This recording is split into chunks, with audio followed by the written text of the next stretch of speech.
ഭർത്താവിനെതിരെ case file ചെയ്തതിന്റെ വൈരാഗ്യത്തിൽ ഭാര്യയെ കൊലപ്പെടുത്താൻ ശ്രമം. കൊല്ലം ഒഴുക്കുപാറയ്ക്കലിലാണ് സംഭവം.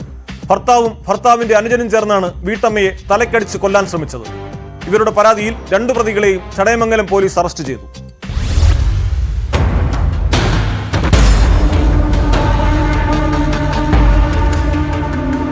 ഭാര്യയുടെ തലയടിച്ചു പൊട്ടിക്കുകയും കാലുകൾ അടിച്ചൊടിക്കുകയും ചെയ്ത കേസിലാണ് കൊട്ടാരക്കര ഉമ്മന്നൂർ വിലങ്ങര സ്വദേശി കൃഷ്ണകുമാറിനെയും സഹോദരൻ വിനോദ് കുമാറിനെയും ചടയമംഗലം പോലീസ് അറസ്റ്റ് ചെയ്തത്. കൊല്ലം ഒഴുകുപാറയ്ക്കൽ സ്വദേശിനിയായ ജയകുമാരിയുടെ പരാതിയിലാണ് നടപടി.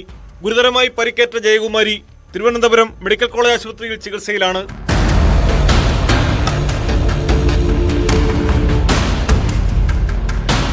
സംഭവത്തിൽ പോലീസ് പറയുന്നത് ഇങ്ങനെ: ഭാര്യ ഭർത്താക്കന്മാരായ കൃഷ്ണകുമാറും ജയകുമാരിയും ഏറെ നാളുകളായി പിണക്കത്തിലാണ്. വിവാഹമോചനത്തിനായി ജയകുമാരി നോട്ടീസ് അയച്ചതിനുള്ള വിരോധത്തിലാണ് പ്രതികൾ അക്രമം നടത്തിയത്. ജയകുമാരി താമസിക്കുന്ന വീട്ടിലെത്തിയ പ്രതികൾ മാരകായുധങ്ങളുമായി ആക്രമിക്കുകയായിരുന്നു. കൃഷ്ണകുമാർ കയ്യിൽ കരുതിയിരുന്ന മുളങ്കമ്പ് കൊണ്ട് വീട്ടമ്മയുടെ തലയടിച്ച് പൊട്ടിച്ചു. തറയിൽ വീണ ജയകുമാരിയുടെ 2 കാലുകളും മുളങ്കമ്പ് ഉപയോഗിച്ച് അടിച്ചൊടിക്കുകയും ചെയ്തു. വിനോദ് കുമാറും കയ്യിൽ കരുതിയിരുന്ന ജാക്കിലീവർ കൊണ്ട് ജയകുമാരിയെ ക്രൂരമായി ആക്രമിച്ചു.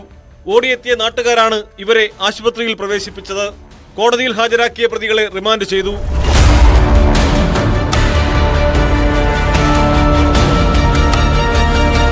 ന്യൂസ് 18 കൊട്ടാരക്കര.